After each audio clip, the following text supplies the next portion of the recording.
ইবাদতে ব্যস্ত থাকবে।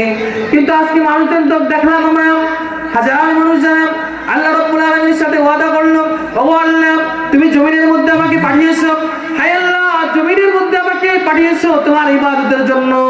আল্লাহ আমি ইবাদতে ব্যস্ত আছি, কিন্তু আমরা লক্ষ্য করলে দেখতে পারি সেই ইবাদতে ব্যস্ত নাই, আছে নাকি?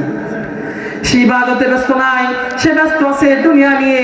আর আজকে দুনিয়া নিয়ে ব্যস্ত থাকার কারণে সে রব্বুল আলামিন মানুষকে বলল, ও আমার বান্দা তুমি আমি রব্বুল আলামিনের উপরে ঈমান আনলে না। এজন্য দেখেন আল্লাহ রব্বুল আলামিন বলতেছে তোমাকে ইবাদতের জন্য সৃষ্টি করলাম, আবার বললাম ঈমান আনো, ঈমান আনলে না। এজন্য আল্লাহ রব্বুল আলামিন বলতেছেন ওয়া আমিনু বিল্লাহি ওয়া রাসূলিহি ওয়া আনফিকু মিম্মা জাআলাকুম মুস্তাখলাফিনা ফি। আল্লাহ রাব্বুল আলামিন মানুষদেরকে ডেকে বলেন, ও মানুষ সকল তোমরা আমি রব্বুল আলামিনের উপরে ঈমান আনো। কার উপরে ঈমান আনা লাগবে বলেন? আল্লাহ রাব্বুল আলামিনের উপরে ঈমান আনবেন।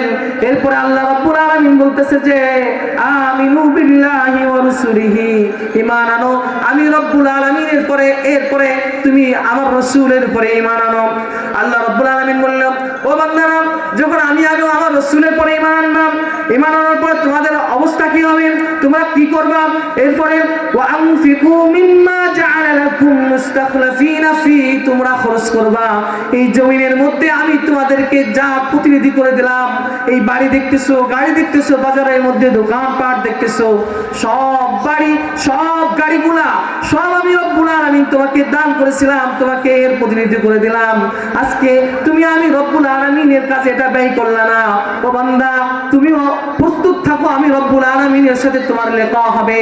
যখন আমি রব্বুল আলামিনের সাথে তোমার লিকা হবে, তখন আমি তোমার এই সম্পদ সম্পর্কে যখন তোমাকে জিজ্ঞাসা করব, তুমি আমার কাছে কি উত্তর দিবা? আমি যখন তোমার কাছে সওয়াল করব, তুমি কি জবাব দিবা? ও বান্দা তোমার কি মনে চাই না যখন ওই গরিবরা 500 বছর আগে জান্নাতে যাবে?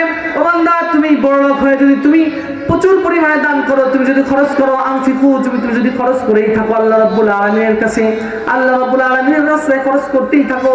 যখন তোমার কাছে এই মাদ্রাসার পক্ষ থেকে চাওয়া হবে, মসজিদের পক্ষ থেকে চাওয়া হবে, তুমি যদি খরচ করতেই থাকো, তখন আল্লাহ রাব্বুল আলামিন তোমাকে ভরে দিবে। বান্দারা আমি রব্বুল আলামিনের দিকে ফিরে এসে দেখো না, আমি রব্বুল আলামিন তোমাদেরকে দেওয়ার জন্য প্রস্তুত আছি। ও বান্দা তোমার কাছে 100 টাকা আছে, তুমি 80 টাকা আমি রব্বুল আলামিনের জন্য খরচ করে দাও।